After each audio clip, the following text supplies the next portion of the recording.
Hi guys, welcome back to my channel. So ఈరోజు మన recipe వచ్చేసి ఆనియన్ పకోడీ అండి. బేకరీ స్టైల్లో ఎలా చేస్తారో చూపిస్తున్నాను. సో దీనికోసం 2 బౌల్స్ వరిపిండి తీసుకున్నాను. అదేవిధంగా 1 కప్ శనగపిండి తీసుకున్నాను. నెక్స్ట్ ఆనియన్స్, మిర్చి, సాల్ట్, గరం మసాలా పౌడర్, కారం. సో ఇవి మన ఇంగ్రీడియంట్స్ అండి. నెక్స్ట్ వచ్చేసి నేను ఒక బౌల్ తీసుకున్నాను. సో ఈ బౌల్లోనే మనం ముందుగా తీసుకున్న వరిపిండిని వేస్తున్నానండి.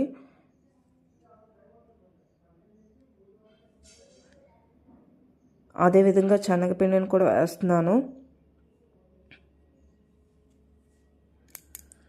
సో వీటిని మిక్స్ చేసుకుంటున్నానండి ఫస్ట్.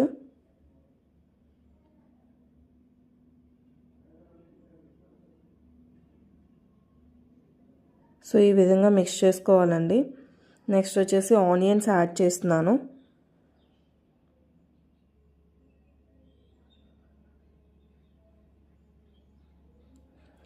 అదేవిధంగా మిర్చి కూడా యాడ్ చేస్తున్నాను.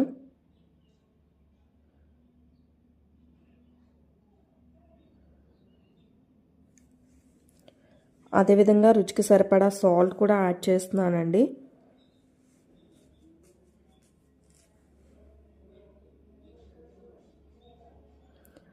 నెక్స్ట్ ఇంగ్రీడియంట్ వచ్చేసి garam masala powder 1/2 table spoon add చేస్తున్నాను. మనకి కారం సరిపడా చూసుకొని వేసుకోవాలండి, మన స్పైసీ బట్టి.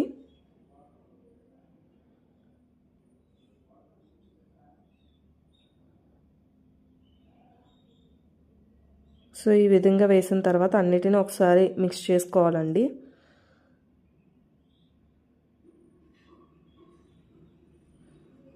సో మనం ముందుగా ఇలా కలుపుకుంటే మనకి ఈజీగా ఉంటుందన్నమాట. నెక్స్ట్ వాటర్ యాడ్ చేసి ప్రాపర్గా మొత్తం అంతా మిక్స్ చేస్తున్నానండి.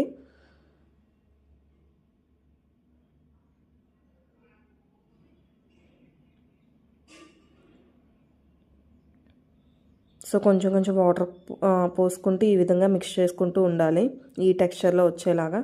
నెక్స్ట్ పల్లీలు కూడా యాడ్ చేస్తున్నానండి. సో పల్లీలు యాడ్ చేసి మళ్ళీ ప్రాపర్గా మొత్తం మిక్స్ చేస్తున్నాను. సో ఇలా రెడీ చేసుకుని 5 మినిట్స్ ఉంచుకున్న తర్వాత కళాయి పెట్టుకున్నాను. కళాయి పెట్టి ఆయిల్ పోసానండి, ప్యాన్ పెట్టి. సో మనకు ఆయిల్ అనేది బాగా వేడయ్యేలా చూసుకోవాలండి. సో వేడైన తర్వాత నేను ఈ పకోడీలను వేసేస్తున్నానండి. ఆయిల్ అనేది బాగా వేడెక్కిన తర్వాత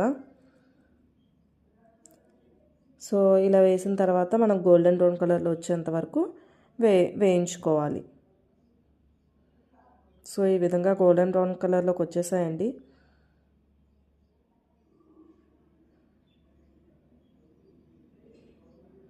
సో ఈ విధంగా నేను సర్వ్ చేసుకుంటున్నాను.